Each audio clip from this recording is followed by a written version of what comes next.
Hello, Year 5, and welcome to your English lesson for today. Today, we're going to explore how to use figurative language to describe a character's actions. You will learn how to identify alliteration and use alliteration. You will also use noun phrases and expanded noun phrases in your writing. And for your last piece of writing, you will use similes and metaphors. So for today, you will need a couple of sheets of paper and a pencil or a pen, your brain, your copy of Beowulf if you have one, or the text. Now, the text will be on J2E for you, and there would have been reading that you had to do before you can start today's lesson. If you haven't done so, you can pause the video at any time, catch up with your reading, and then continue with your lesson.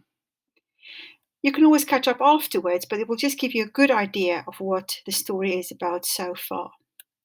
And you're going to be doing lots and lots of thinking. If you haven't got your paper now, or the text handy, pause the video and get what you need. Welcome back. Right, let's start with our warm-up session for our brains. I have given you a word search, and the words I'm looking for are words that you associate with Beowulf. I think there's about 7 words you need to find. Give yourself a minute, pause the button and write them down, all the words that you can see that relate to Beowulf. Your time starts now.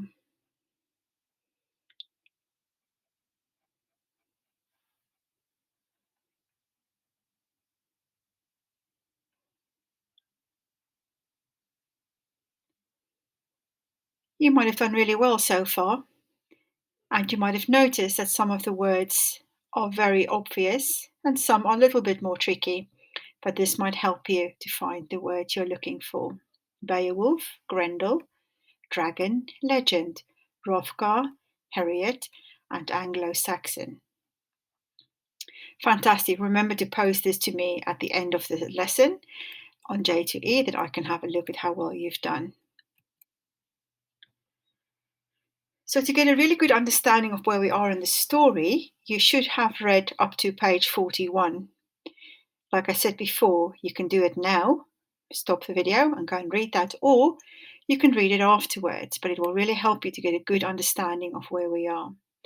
So up to page 41, where Hrothgar and Beowulf, great heroes, saluted one another in love, and in parting, Hrothgar spoke his last words.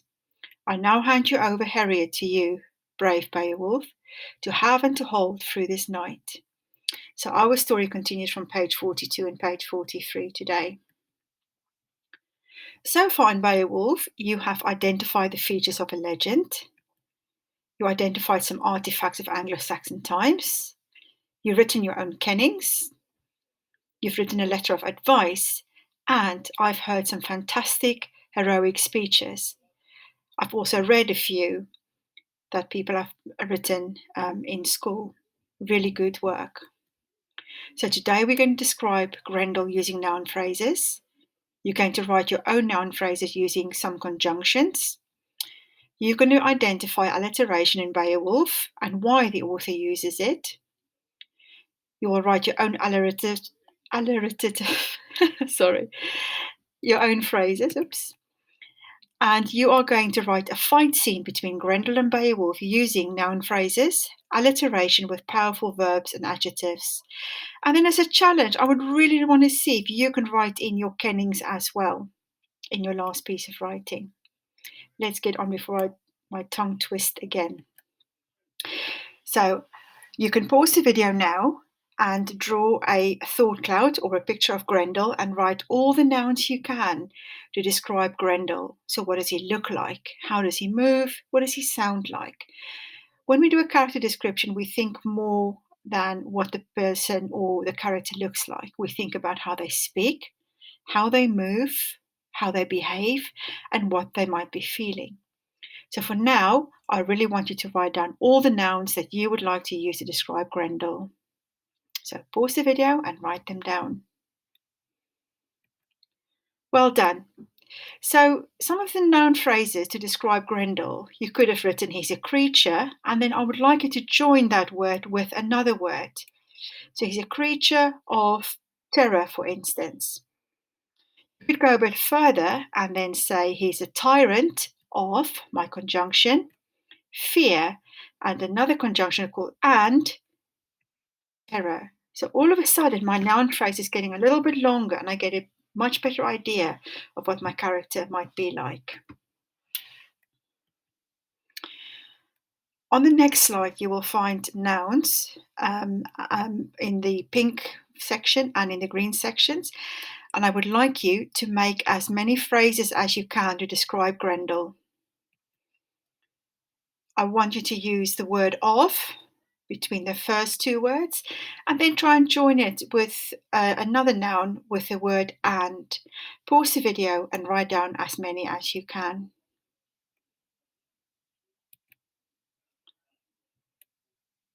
Now you have a good idea of what noun phrases are like and how to create them.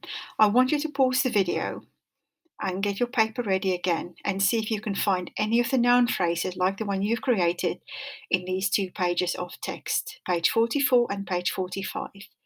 Copy them down and then you might want to circle the ones that you would like to use in your own writing today. Let's just remind ourselves what alliteration is because today's main focus is how to use alliteration in our writing.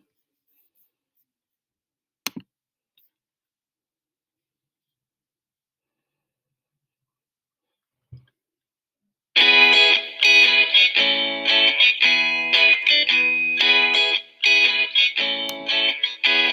hairy, hungry hog, alliteration. A dizzy, delicate dog, alliteration. A big, bouncy beast, alliteration. A fun-filling feast, alliteration. Whoa, we're using alliteration. A terrifically tidy turtle, alliteration. A horridly high hurdle, alliteration. A driving, drooling dragon, alliteration. A foaming, frothy flagon, alliteration. Whoa, we're using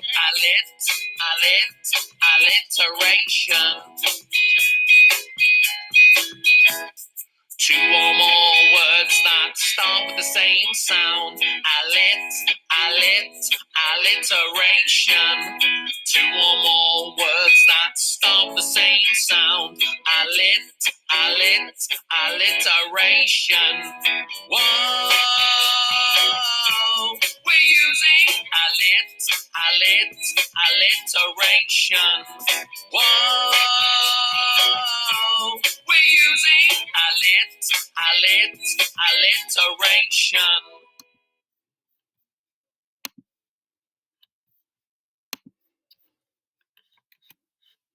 That was a bit of fun.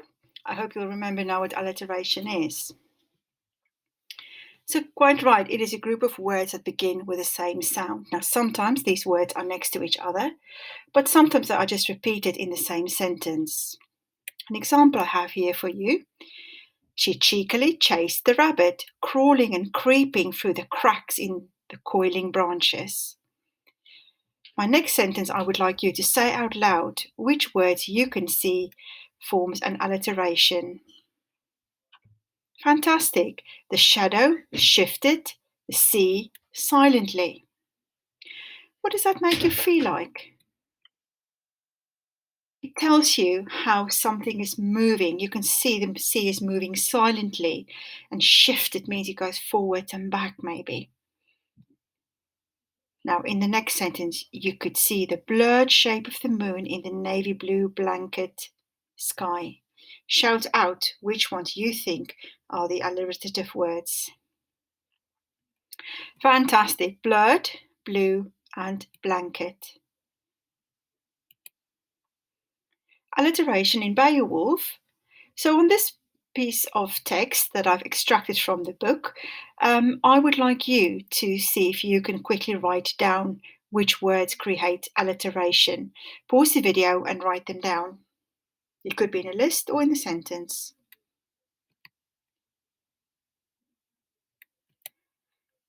Did you get it right? scant, saw, slumbering, still, sleep, solitary, startled, sentry.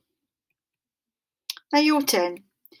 I want you to identify alliteration that uses adjectives and verbs in these extracts from the text. So the text is page 46. Pause the video and write down all the alliteration that you can find in this section. There are quite a few.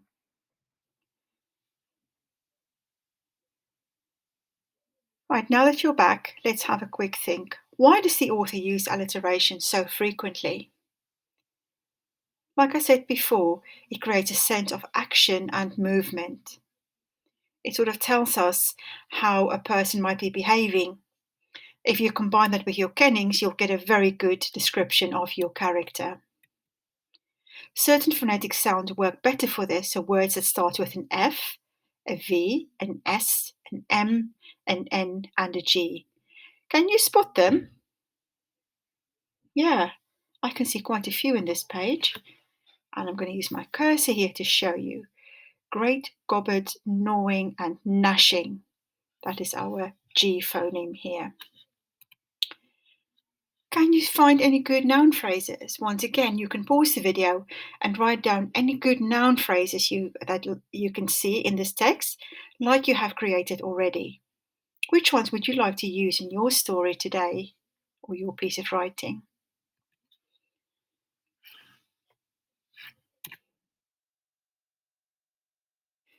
Your next task is to read through the text and find verbs and adjectives that start with the letters in alliteration station.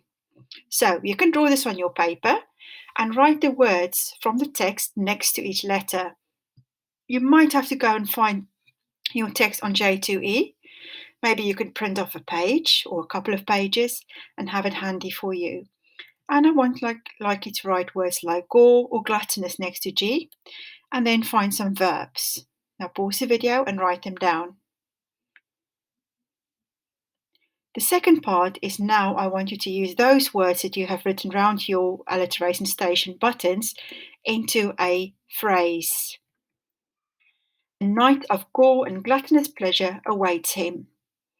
Pause the video and see how many phrases you can write with alliteration in it. Fantastic, you're now ready to write your own descriptive fight scene between Grendel and Beowulf. In this piece of writing, I would like you to use everything that you've learned today. You could also include similes and metaphors. My example, with a mighty and murderous roar, where I've used my alliteration M and M, the rampaging, revolting creature of death. Revolting and ramping are alliteration. Smashed with a mighty mead hall door. So again, I have M and M here that repeats from the M and M at the beginning. I also have my creature of death